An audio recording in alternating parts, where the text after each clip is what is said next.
go. Well, I'll just generalize first as far as the vaccines are concerned. There's two types of vaccines. There's the mitochondrial RNA vaccine, which is the Pfizer and the Moderna shots, and then the AstraZeneca and the J&J shots, and then you have the Nova vaccine also.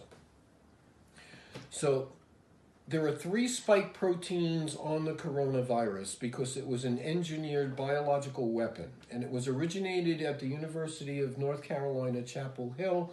Anthony Fauci was in charge of it. Anthony Fauci, in 2017, they passed a law in the United States. You can't do that kind of research. They moved it to Wuhan, China.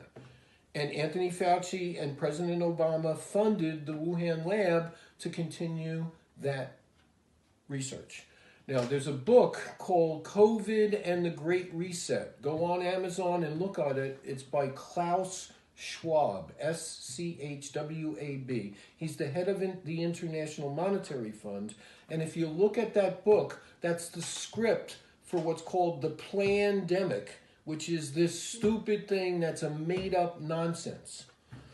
Now, a child up to someone who's close to 85 years old has a 100 to 98% chance of completely beating COVID.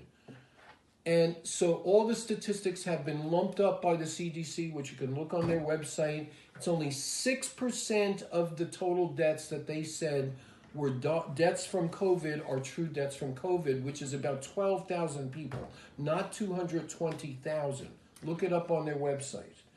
Now, the Moderna shot and the Pfizer shot have many, many, many superlative ingredients in them that have nothing to do with immunity. They have fetal aborted tissue in them. They have animal prions and virions in them. They have nanoparticle metals in them. And when you get the injection, it starts making one of the spike proteins from the coronavirus, which is the HIV spike protein. And that's supposed to do one thing and one thing only: lessen the severity of the symptoms of COVID. It does nothing to prevent the spread of the virus. Stanford University 2 days ago came out with a study, double-blind study on the masks. They were completely worthless. For SARS and COVID, they do absolutely nothing.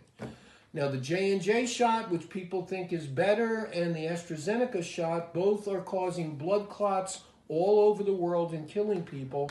I think 2,600 people have died in total from these vaccines so far. Now, what's going to happen to the people that receive the Moderna? They're making a foreign protein in every cell of the body that dysregulates the immune system, activates their natural killer cells, and has a tremendous effect on turning on autoimmune diseases in their body. And when they get an infection, their immune reaction is not going to be normal, nor is it going to be the same. And most doctors around the world that understand virology and immunology are totally paranoid about what's going to happen in the next 5 to 10 years to those people that have the shot.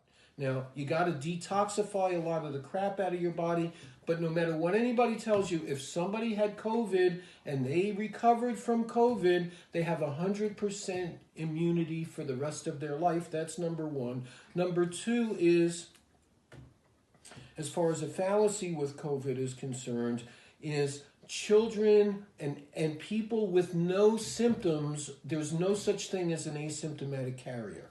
Transmission between two healthy individuals is complete nonsense. You have to get sputum with the germ in there. So if you spit on somebody or you sneeze on somebody or something, or cough on somebody, or you take their blood or their urine, yes, you can catch something that way. But air-to-air transmission on COVID is complete nonsense.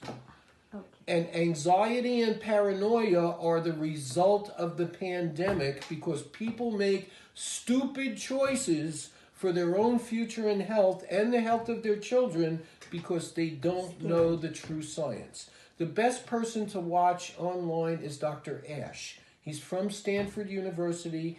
No matter what you think of Trump, he was his main scientific advisor for it. He'll tell you the same thing that I'm telling you. And the other thing is AmericasFrontlineDoctors.com. Go on their website and talk to a Western medical doctor who will not prescribe those vaccines, but will prescribe ivermectin or hydroxychloroquine. Thank you so much.